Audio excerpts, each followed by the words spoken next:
Hello, dear all aspirants, freshers, learners and viewers. Welcome to IAN Institute online platform. Now, I am going to discuss the daily free test and explanation for all competitive examinations, SI, PC, Railways, SSC, GD and all. Now, daily test number 45, history part. History part నుంచి మనం ప్రశ్నల్ని explanation చేయబోతున్నాం. దాని గురించి ప్రతి ఒక్కరూ గత పాఠ్యాంశాలు గత ప్రశ్నాపత్రాల నుంచి ఎలాంటి ప్రశ్నలు వస్తున్నాయి రైట్ విశ్లేషణాత్మక స్థాయిలో మనం చర్చించబోతున్నాం. డియర్ ఆల్ ఆస్పిరెంట్స్, దీన్ని మీరు సద్వినియోగం చేసుకోవాల్సిందిగా కోరుకుంటున్నాం.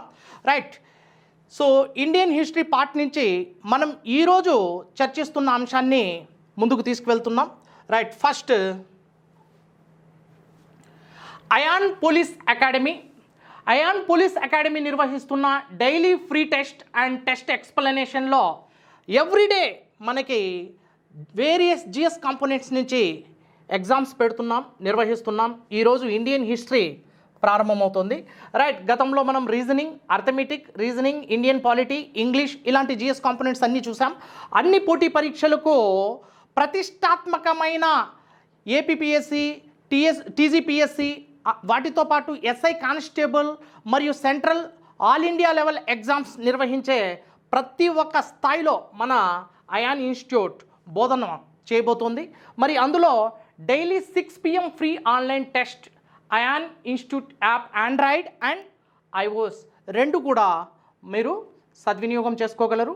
రైట్, వీటిలో ముఖ్యంగా daily free current affairs test in Ayan institute app, daily online test, everyday online test ఉంటుంది. ఆన్లైన్ టెస్ట్ 20 క్వశ్చన్స్ కూడా మీకు అందించబోతున్నాం. అంతేకాకుండా అన్లిమిటెడ్ టైమ్స్ ప్రాక్టీస్ ఇవ్వబోతున్నాం. మీరు ఈ ఆన్లైన్ ప్లాట్ఫామ్ని సరిగ్గా సద్వినియోగం చేసుకుంటే రానున్న తరుణంలోని నోటిఫికేషన్లో ప్రతి ఒక్క దాంట్లో విజేతలుగా నిలుస్తారని బలంగా విశ్వసిస్తూ ఇండియన్ హిస్టరీ మనం క్వశ్చన్స్ని డీల్ చేయబోతున్నాం. Right, let us discuss Indian history. First question, which of the following pairs is correctly matched? ఈ క్రింది వాటిలో ఉన్న జతల్లో ఏది సరిగ్గా సరిపోల్చబడింది లేదా జత చేయబడింది అనే ప్రశ్న వచ్చింది.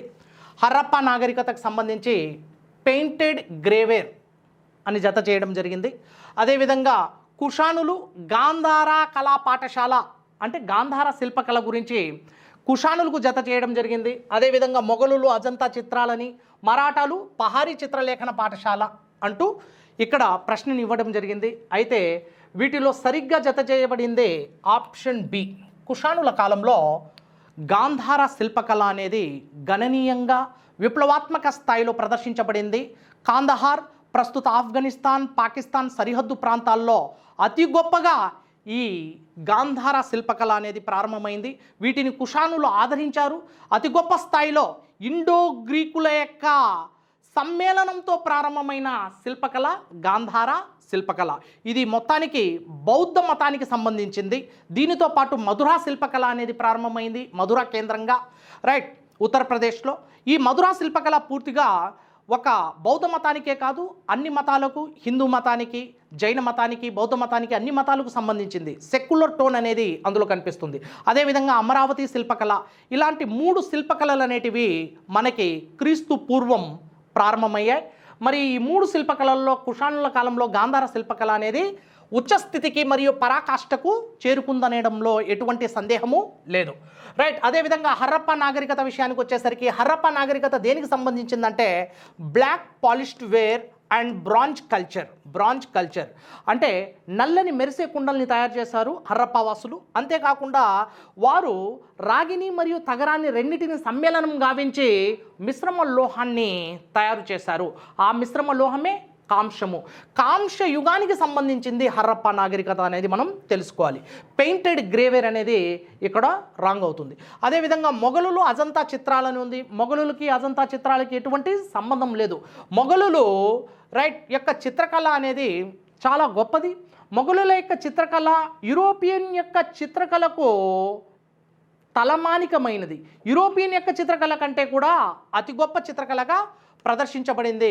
అజంతా చిత్రాలు అనేటివి ఇవి శాతవాహనుల కాలం నుండి గుప్తుల కాలం వరకు అజంతా చిత్ర కళాపోషణ జరిగిందనమాట.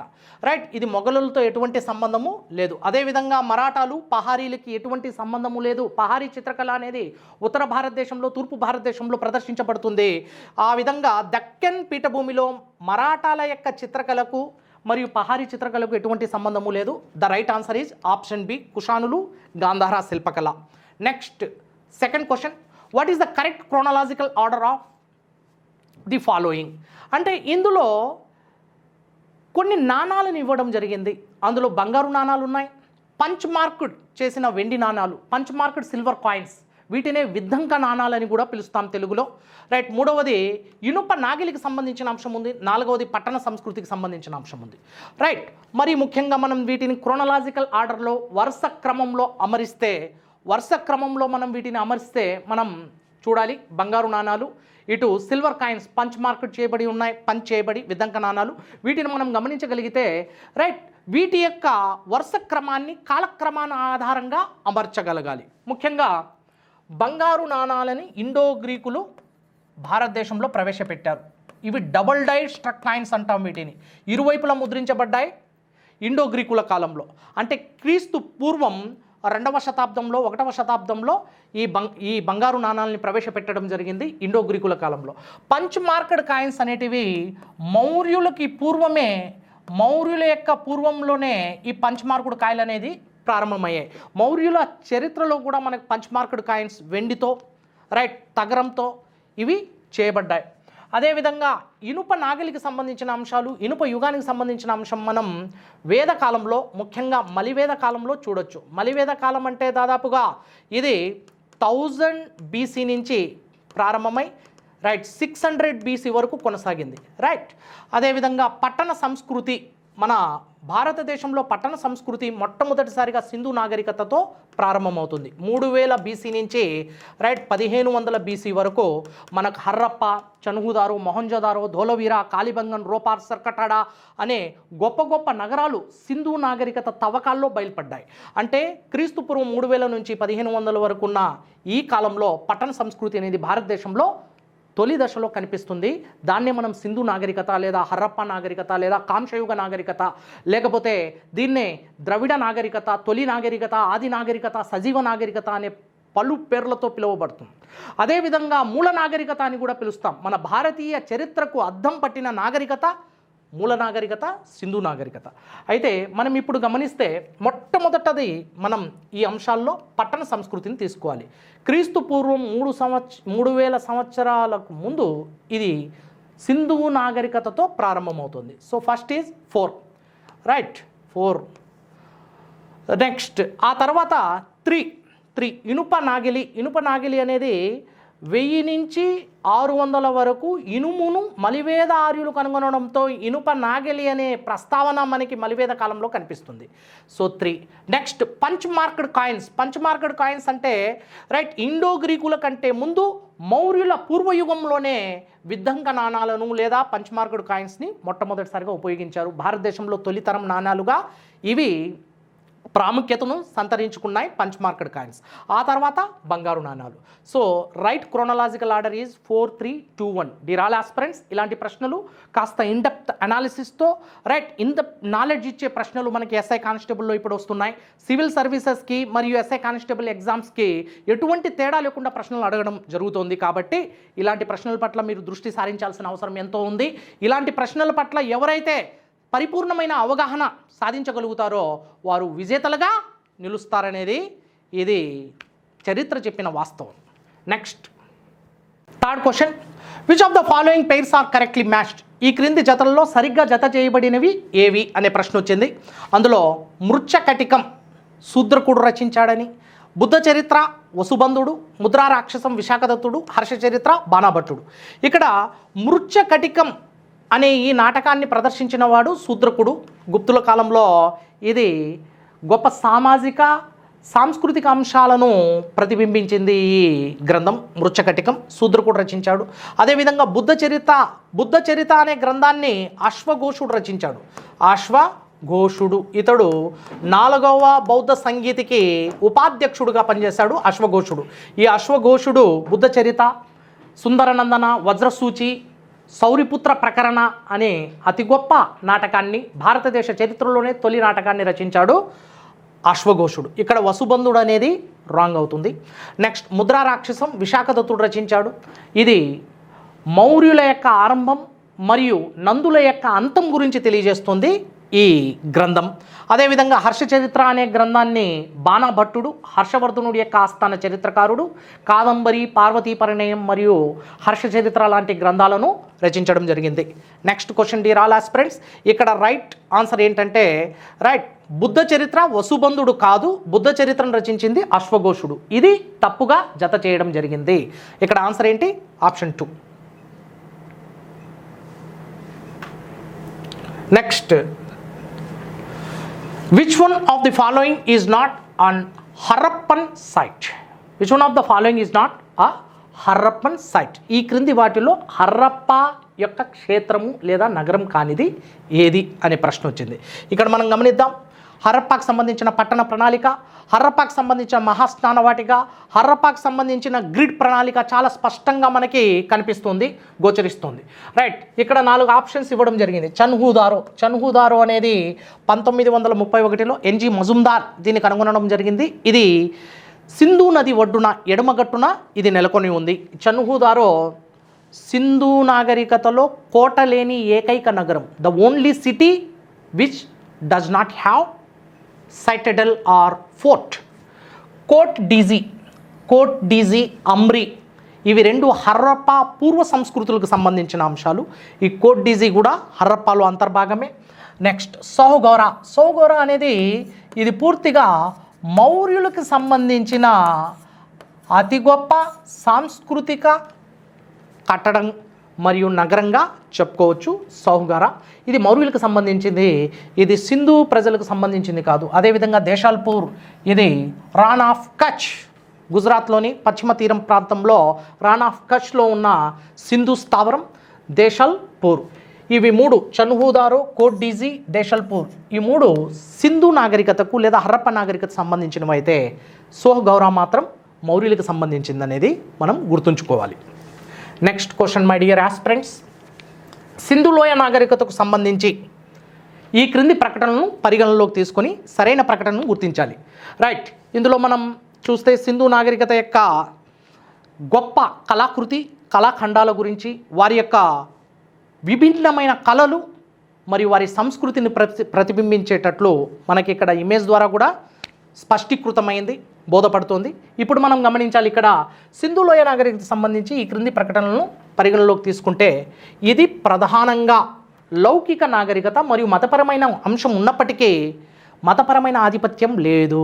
Yes, absolutely correct. First statement is the correct one. ఎందుకంటే సింధు కాలంలో మతం లేదు, మతపరమైన అంశాలు ఉన్నాయి, ఆరాధన పద్ధతులు ఉన్నాయి. రైట్, అమ్మ తల్లిని ఆరాధించడం, పశుపతిని ఆరాధించడం, తాయెత్తులను ధరించడం, చెట్లను, ప్రకృతి పూజను, జంతువుల్ని ఆరాధించడం, స్వస్తిక్ అనే గుర్తుల్ని ఆరాధించడం, ఇలాంటి మూపరమున్న ఎద్దును, పావురాన్ని, ఇలా రైట్ రావి చెట్టును ఎన్నిటినో ఆరాధించే పద్ధతులు మనకి సింధు కాలంలో కనిపిస్తాయి. కానీ మతపరమైన ఆధిపత్యం ఎక్కడా ఉండదు. సింధు ప్రజలకు మతం తెలియదు, కానీ మత అంశాల్లో అంతర్భాగమైన ఆరాధన పద్ధతులు ఉన్నాయి. Right, Indus people does not have a religious domination and a proper religion, but they had way of worship, method of worship. So ఆ మత అంశంలో భాగంగా ఆరాధన పద్ధతులే ఉన్నాయి తప్ప మత ఆధిపత్యం అనేది సింధు కాలంలో కనపడదు. So first statement is the correct one. Second statement విషయానికి వచ్చేసరికి ఈ కాలంలో భారతదేశంలో వస్త్రాల తయారీకి పత్తిని ఉపయోగించారు. పైన ఇచ్చిన ప్రకటనలో ఏది సరైనది? రైట్, ఆఫ్ కోర్స్ సింధు ప్రాపంచిక చరిత్రలో పత్తిని పరిచయం చేసిన అతి గొప్ప నాగరికత, మొదటి నాగరికత సింధు నాగరికత. సింధు నాగరికత ఎక్కువ మొత్తంలో పత్తిని పండించి రైట్ పక్క నాగరికతలకు, విదేశీ నాగరికతలకు పంపించారు. అందులో మెసొపొటేమియా నాగరికతతో సింధు ప్రజలు వ్యాపార సంబంధాలను నెరిపారు. అందులో భాగంగానే పత్తిని ఎక్కువగా విస్తృతంగా ఎగుమతి చేసినట్లుగా మనకు ఆధారాలు లభ్యమవుతున్నాయి. దీనికి ప్రధాన ఆధారం సీల్స్, SEALS. సీల్స్ అనగా అర్థము ముద్రలు లేదా ముద్రికలు. ఇలాంటి ముద్రలు మెసొపొటోమియా లేదా సుమేరియా నాగరికతకు సంబంధించిన ముద్రికలు సింధు ప్రాంతంలో లభ్యమయ్యాయి. మరి సింధు ముద్రికలు లేదా హరప్ప ముద్రికలు మెసొపొటోమియాలో లభ్యమయ్యాయి. దీన్ని బట్టి వ్యాపారం ఈ రెండు నాగరికతల మధ్య విస్తృతంగా జరిగింది. ఈ వ్యాపారంలో పత్తితో వ్యాపారం చేసినట్టు తెలుస్తోంది. ఓకేనా? సో ఇక్కడ both 1 and 2 are correct. Dear all aspirants, next question. Right. Harappa సంస్కృతికి చెందిన సీల్ మరియు టెర్రాకోటా కళల్లో ఈ క్రింది జంతువుల్లో ఏది ప్రాతినిధ్యం వహించలేదు? అంటే ఇక్కడ సింపుల్ క్వశ్చన్ వచ్చింది. Which of the following animal does not depicted on the seals? Seals అంటే ముద్రలు. స్టీటైట్ అనే రాతితో తయారు చేయబడతాయి సీల్స్.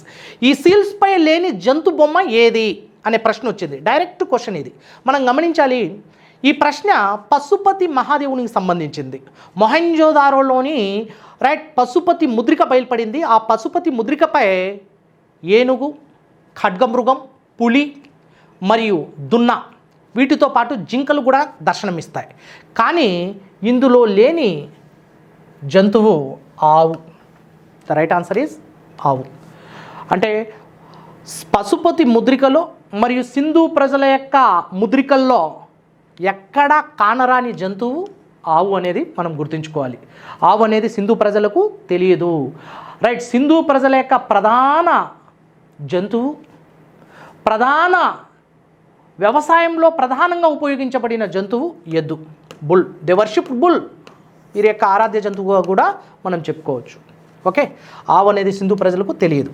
నెక్స్ట్ ప్రశ్న. ఋగ్వేదార్యులు మరియు సింధు లోయ ప్రజల సంస్కృతి మధ్య వ్యత్యాసాన్ని సూచిస్తూ ఈ క్రింది ప్రకటనలో ఏవి సరైనవి అంటున్నాం. అంటే ముఖ్యంగా భారతదేశ రెండు గొప్ప నాగరికతలు, ఒకటి సింధు నాగరికత, మరొకటి ఆర్యుల నాగరికత లేదా వేద నాగరికత. వీటికి సంబంధించి వీటి రెండింటిని సరిపోల్చుతూ వీటి మధ్య ఉన్న సారూప్యత మరియు సంబంధం గురించి ప్రశ్న వచ్చింది. వీటి మధ్యనున్న భేదాలు మరియు తేడాల గురించి ప్రశ్న వచ్చింది. వీటి నుంచి కూడా మనం కాన్సెప్చువల్ ఓరియంటేషన్లో చూడాలి. Right. Let us discuss my dear friends, viewers. Let's have the discussion. Rigveda ఆర్యులు యుద్ధంలో కవచం మరియు శిరస్త్రాణాన్ని ఉపయోగించారు, కానీ సింధులోయ నాగరికత ప్రజలు వాటిని ఉపయోగించినట్లు ఎటువంటి ఆధారాలు లేవు. Absolutely correct statement. ఎందుకంటే సింధు ప్రజలు శాంతి ప్రియులు, లవర్ ఆఫ్ పీస్ అండ్ ట్రాంక్విలిటీస్. అంటే శాంతిని ప్రేమించారు, శాంతి ప్రియులు. కానీ ఆర్యులు మాత్రం యుద్ధోన్మాదులు. ఇక్కడ మీరు గమనించవచ్చు, ఆర్యులు రథాలను ఉపయోగించారు, గుర్రాలను ఉపయోగించారు, గుర్రపు రథాలను ఉపయోగించారు. ఆర్యులు కత్తిసాములో దిట్ట, తమకు తామే సాటి తమకు ఎవరు రారు పోటీ అనే చందాన ఆర్యులు యుద్ధక్షేత్రంలో తమకు తామే పోటీ. ఆర్యులు కవచాన్ని ఉపయోగించారు, అంటే శత్రువుల యొక్క తాకిడి నుంచి తమ యొక్క దేహాన్ని రక్షించుకోవడం కోసం కవచాన్ని ఉపయోగించారు, డాలును ఉపయోగించారు. ఆర్యులు కత్తి, గుర్రాలను, వీటన్నిటిని యుద్ధ సామాగ్రిని ఉపయోగించారు. అలాంటి యుద్ధ సామాగ్రి మన సింధు ప్రజలకు తెలియదు. అందుకే సింధు ప్రజలు యుద్ధోన్మాదులైన ఆర్యుల చేతుల్లో ఓడించబడ్డారు. రైట్. సింధు ప్రజలకు ఇవన్నీ తెలియదు. First statement is correct statement. రెండవది, ఋగ్వేద ఆర్యులకు బంగారం, వెండి మరియు రాగి తెలుసు.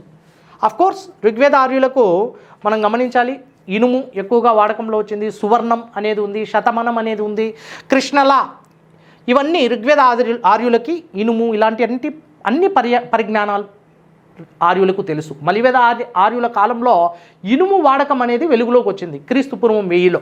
రైట్. ఇక సింధు ప్రజలకు రాగి మరియు ఇనుము మాత్రమే తెలుసు అనేది రాంగ్ అమ్మ. సింధులోయ ప్రజలకు రాగి తెలుసు, తగరం తెలుసు, బంగారం తెలుసు, వెండి తెలుసు, కానీ ఇనుము యొక్క వాడకం లేదు. ఇనుము యొక్క ఆవిష్కరణ ఇంకా జరగలేదు. So iron at to be discovered. అంటే ఇనుము క్రీస్తు పూర్వం 1000లో కనుగొనబడింది. అప్పటి వరకు ఇనుము యొక్క దాఖలాలు లేవు. సింధు కాలంలో ఇనుము అనేది ఉపయోగించబడలేదు, ఇనుము అనేది ఆవిష్కరించబడలేదు. ఇనుము అనే లోహం సింధు ప్రజలకు తెలియదు. So second statement is wrong my dear aspirants. Sindhu ప్రజలకు ఆవు ఎలా తెలియదో ఇనుము కూడా అలాగే తెలియదు. ఓకేనా? సో ఇప్పుడు 1 ఓన్లీ. రైట్. ఇంకోటి, ఋగ్వేద ఆర్యులు గుర్రాన్ని మచ్చిక గావించారు, గుర్రాన్ని పెంపకం చేశారు, పెంచుకోవడం జరిగింది. కానీ సింధు ప్రజలకు ఈ జంతువు గురించి తెలుసని ఎటువంటి ఆధారాలు లేవు. Wrong statement. ఎందుకంటే సింధు ప్రజలకు గుర్రం యొక్క అవశేషాలు గుర్రం తెలుసు కావున గుర్రాన్ని తమ దైనందిక జీవితంలో ఎక్కువగా ఉపయోగించలేదు. గుర్రం తెలుసు కానీ గుర్రాన్ని తమ దైనందిక జీవితంలో వాడుకలు ఉపయోగించినట్లు ఎక్కడ ఆధారాలు లేవు. కానీ గుర్రపు అవశేషాలు గుజరాత్లోని సుర్కటోడా ప్రాంతంలో లభ్యమయ్యాయి. రైట్. అయితే దీని పట్ల రొమిల్లా తాఫర్ అనే గొప్ప చరిత్రకారిణి ఇవి గుర్రానివి కావు, గాడిదివి అంటూ కాంట్రవర్సీస్ క్రియేట్ చేయడం జరిగింది. కాకపోతే సింధు ప్రజలకు గుర్రం తెలుసు కానీ అది సుపరిచితం కాదు, వాడుకలో లేదనేది వాస్తవం. రైట్. సో థర్డ్ స్టేట్మెంట్ కూడా రాంగ్ స్టేట్మెంట్ అమ్మా. సో ఇప్పుడు ఒకటి మాత్రమే కరెక్ట్. నెక్స్ట్, తొలివేద ఆర్యులు మతం ప్రధానంగా దేని ఆధారంగా ఉంటుంది? తొలివేద కాలంలో లేదా ఋగ్వేద కాలంలో మతం యొక్క లక్షణం ఏంటి అనే ప్రశ్న వచ్చింది. రైట్. దీనికి సరైన ఆన్సర్ ప్రకృతి ఆరాధన మరియు యజ్ఞయాగాలు. Worship of nature along with the rituals are యజ్ఞయాగాస్. వీరి కాలంలో భక్తి అనే భావన అనేది లేదు. తొలివేద కాలంలో ప్రకృతి శక్తుల్ని ఆరాధించారు. అందులో ఇంద్ర, వరుణ, అగ్ని, త్వస్త్రి, అదితి, అరణ్యయని, అశ్విని, సావిత్రి, ఉషశ్వి, పుషాన్, సూర్య, చంద్ర, సంధ్య, ఛాయ, సముద్ర ఇలాంటి ఎన్నో ప్రకృతి శక్తుల్ని ఋగ్వేద కాలంలో ఆరాధించారు. కానీ ఋగ్వేద కాలంలో భక్తి భావన, ఋగ్వేద కాలంలో జంతు బలులతో కూడిన యజ్ఞయాగాలు లేవు. యజ్ఞయాగాలు ఉన్నాయి, హోమగుండాలను ఉపయోగించారు, కానీ జంతు బలులు లేవు. రెండవది ప్రకృతి ఆరాధన ఉంది వీరి కాలంలో. నైవేద్యంగా వీరు సోమపానీయాన్ని, రైట్, అదేవిధంగా పళ్ళను, పలహారాలను, వాటితో పాటు పాయసాన్ని మరియు పూలను నైవేద్యంగా ఉంచేవారు. కానీ యజ్ఞయాగాలు జంతు బలులతో ఉండేవి కావు, కేవలం యజ్ఞయాగాలు ఉండేవి, ప్రకృతి ఆరాధన ఉండేది. Right. Option C is correct. వీరి కాలంలో భక్తి లేదు, వీరి కాలంలో విగ్రహారాధన లేదు, యజ్ఞాలు లేవు. వీరి కాలంలో ప్రకృతి ఆరాధనతో కూడిన భక్తి లేదు, ప్రకృతి ఆరాధన ప్లస్ యజ్ఞాలు ఉన్నాయనేది మనం తెలుసుకోవాలి. ఋగ్వేదంలో 1028 శ్లోకాలు ఉన్నాయి. ఈ శ్లోకాలన్నీ వల్లెవేస్తూ యజ్ఞాలు చేస్తూ ప్రకృతి శక్తుల్ని ఆవాహన చేసుకునే ప్రయత్నం చేశారు తొలివేదార్యులు లేదా ఋగ్వేదార్యులు. So the correct answer is option C. Next, ధర్మం మరియు రీత అనేవి ప్రాచీన వేద భారత నాగరికతలో ఉన్న ప్రధాన అంశాలు. మరి ఈ వేద సాహిత్యం, వేద తత్వం నుంచి వచ్చిన ధర్మ రీత అంటే ఏంటి అనేది మనం తెలుసుకోవాలి. ధర్మం అనేది బాధ్యతలు, వాటిని నిర్వర్తించడం గురించి చాలా నొక్కి పలకడం జరిగింది. ధర్మం అనే భావన చాలా క్లుప్తంగా వివరించడం జరిగింది. ధర్మం అనేది కర్మఫలంతో ముడిపడి ఉంటుంది అని తెలియజేసింది. రైట్. ధర్మం అనేది దేని గురించి తెలియజేస్తుందంటే ఒక వ్యక్తి వ్యక్తిగతంగా నిర్వహించవలసిన బాధ్యతల గురించి తెలియజేస్తుంది. The fundamental duties of an individual personality. Next, రీత అనేది రితం లేదా రీత అంటాం. ఈ రీత అనేది ముఖ్యంగా moral values, moralities and ethical values గురించి, జీవనం యొక్క ప్రవర్తన నియమావళి, అందులో ఉన్న మోరల్ వాల్యూస్ గురించి తెలియజేసింది రీత. రీత అనేది ముఖ్యంగా ఎథికల్ వాల్యూస్, రైట్, నైతిక ప్రాథమిక చట్టం అంటున్నాం, ఫండమెంటల్ మోరల్ లా అంటాం. రైట్. అటువంటి ఎథికల్ వాల్యూస్ రీతలో కనిపిస్తాయి. రైట్. ముఖ్యంగా పురుషార్థ సారాల్లో కూడా ధర్మ, అర్థ, కామ, మోక్ష అనే 4 భావనలు ఉంటాయి. అందులో అతి గొప్పది ధర్మం. ధర్మం ఎందుకు గొప్పదంటే ధర్మం అంటే కర్మఫలం, ఆ కర్మఫలమే మోక్షాన్ని ప్రసాదిస్తుంది. అతి గొప్ప మోక్షాన్ని ప్రసాదించే గొప్ప సాధనం ధర్మం. అందుకే ధర్మం అనేది ఎప్పటికీ గొప్పది. హిందూ సాంప్రదాయం ప్రకారం, రైట్, ఒక కుటుంబంలో ఒక జనకుడు లేదా పెద్దవాడు వృద్ధుడు మరణిస్తే ఆ కుటుంబ సభ్యులందరూ ఏడుస్తారు. రైట్. ఎంతోమంది అతన్ని చూడడానికి సుపరిచితులు, రైట్, పక్కవారు, రైట్, అతడికి తెలిసిన ఆత్మీయులు, బంధువులు, సన్నిహితులు, స్నేహితులు అందరూ వస్తారు. రైట్. అందులో కొంతమంది చూసి వెళ్ళిపోతారు, ఇంకొంతమంది అంతిమయాత్రలో పాల్గొని సగం దూరంలో వెళ్ళిపోతారు, ఇంకొంతమంది శ్మశాన వాటిక వరకు వచ్చి వెళ్ళిపోతారు, ఇంకొంతమంది శ్మశాన వాటిక లోపలికి వస్తారు. అందులో కుటుంబ సభ్యులు, బంధువులు ఉంటారు. రైట్. శ్మశాన వాటికలో అంతిమ క్రియలు నిర్వహించే సమయంలో కొంతమంది వెళ్ళిపోతారు, కానీ చివరి వరకు ఆ కుటుంబ సభ్యులు అక్కడే ఉంటారు. జస్ట్ కుమారుడు చితికి నిప్పంటించేసరికి అందరూ అక్కడి నుంచి నిష్క్రమిస్తారు, కానీ ఇంకొకరు ఉంటారు, కాటి కాపరి ఉంటాడు. కానీ ఆ కాటి కాపరి కూడా చితి మంటలు ఆరిపోయిన తర్వాత అతడు కూడా వెళ్ళిపోతాడు. కానీ ఒకటి మాత్రం అక్కడ ఉంటుంది, అదే శాశ్వతంగా అతడితో పాటు, అతడు జీవించినప్పుడు, అతడు మరణించిన తర్వాత కూడా అతడితో పాటు శాశ్వతంగా అతడిలో లీనమయ్యేది ధర్మం మాత్రమే. ధర్మం అనగా కర్మ ఫలమని మనం గుర్తించాలి. అంటే మోక్షాన్ని ప్రసాదించేది మన కర్మ ఫలాలు, మన యొక్క ధర్మము. ఆ ధర్మమే మోక్షాన్ని ప్రసాదిస్తుంది. అందుకే పురుషార్థ సారాల్లో ధర్మం అనేది అతి గొప్పది, అతి గొప్ప సారంగా పిలువబడింది. అదే అర్థ అంటున్నాం. అర్థ అంటే ధనం మూలం ఇదం జగత్. ధనం అనేది ఈ జగత్తుకు ప్రధానమేమో కానీ పరలోకానికి కాదు.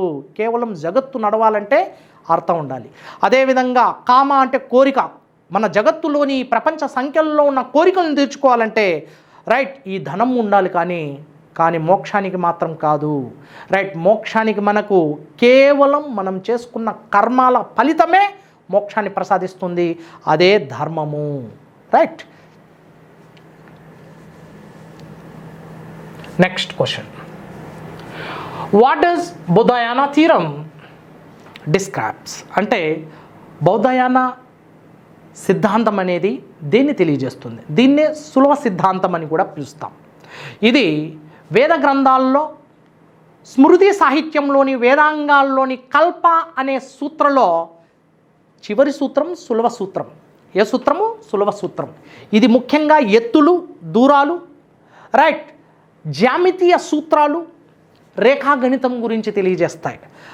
ఇవి లంబకోణ త్రిభుజం యొక్క భుజాల పొడవుల గురించి తెలియజేస్తాయి. లంబకోణ త్రిభుజం యొక్క భుజాల పొడవుల గురించి తెలియజేస్తాయి. ముఖ్యంగా వేదకాలంలో ఈ బౌధాయన సిద్ధాంతం ఎక్కడ ఉపయోగించబడిందంటే హోమగుండాల నిర్మాణం ఎలా ఉండాలి, దాని ఎత్తు ఎంత ఉండాలి, దాని యొక్క భుజాలు ఎలా ఉండాలి అనేది సులభ సూత్రలో క్లుప్తంగా, ఏ సూత్ర? సులభ సూత్రలో బోధించబడింది. మరి ఈ సులభ సూత్రంలో ఉన్న రేఖాగణిత సూత్రాలే లంబకోణ త్రిభుజం మరియు భుజాల పొడవులు. ఇది బౌధాయన సిద్ధాంతంలో క్లుప్తంగా బోధించబడింది. So this is about our discussion today. Thank you dear all aspirants, freshers, learners and viewers.